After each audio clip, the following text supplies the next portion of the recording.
ചേട്ടൻ അനുമോളോട് പ്രപ്പോസ് ചെയ്തിട്ടുണ്ടായിരുന്നു. ആ ഇത് കണ്ടിട്ടുണ്ടായിരുന്നു, എപ്പിസോഡ് കണ്ടായിരുന്നു. എന്ത് തോന്നി? തമാശയായിട്ടാണോ അതോ? അതായത് നമുക്കത് പുറത്ത് നോക്കുമ്പോൾ പുള്ളിയുടെ ക്യാരക്ടർ അകത്തുള്ള ആർക്കല്ലേ അറിയാവും. പക്ഷെ ആ സമയത്ത് എനിക്ക് തോന്നി പുള്ളി ജെന്യൂൻ ആണോ. പക്ഷെ ഈ ലാസ്റ്റ് നിമിഷമായപ്പോൾ അവൾ ഇത്രയും ഒറ്റപ്പെട്ട സമയത്ത് ഇത്രയും ആത്മാർത്ഥതയുള്ള ഒരാള് വന്നിട്ട് ഒരു സപ്പോർട്ട് കൊടുക്കുന്നത് ഞാൻ ലൈവിലും കണ്ടില്ല, അല്ലാതെയും കണ്ടില്ല. അപ്പം അത് അവരുടെ ഗെയിമിന്റെ പാട്ടാണോ അല്ലയോ എന്നുള്ളത് അറിയില്ല. അനു വരുമ്പോൾ അനുവിനോട് ചോദിച്ചാൽ കറക്റ്റ് എന്താണെന്ന് അറിയാം. ശൈത്യ അനുമോളുടെ നല്ലൊരു ഫ്രണ്ടാണല്ലോ.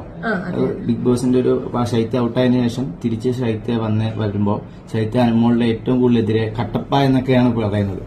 അങ്ങനെ തോന്നിയോ? കാരണം ശൈത്യ വന്നതിന് ശേഷം അനുമോളെ ഭയങ്കരമായിട്ട് ഒറ്റപ്പെടുത്തുക, അതുപോലെ തന്നെ അനുമോൾക്ക് PR ഉണ്ട്, നിന്റെ PR-ലെ എന്റെ PR, അങ്ങനെയൊക്കെ സംസാരങ്ങളൊക്കെ ഉണ്ട്. അത് അനുമോളെ തകർക്കാൻ വേണ്ടിയാണ്. ഉള്ളിൽ കാണാം, അവരുടെ ഉള്ളിൽ എന്താണ് നമുക്ക് അറിയില്ല. അപ്പൊ അവള് വന്നിട്ട് അവരുടെ ഒരു ഇത് അങ്ങ് പറഞ്ഞതാണ്. അത് എന്തൊക്കെയാണ് കറക്റ്റ് നടന്നുള്ളത് അനു വന്നാലും എനിക്ക് ചോദിച്ച് മനസ്സിലാക്കി പറയാൻ പറ്റും. ഞാൻ ഇപ്പൊ ഒരു മറുപടി പറഞ്ഞാല് നിങ്ങളത് വേറെ രീതിയിലാവും. പക്ഷെ അവർക്ക് എല്ലാവരുടെ സ്നേഹമാണ്, അത് മാത്രമേ എനിക്ക് പറയാനുള്ളൂ.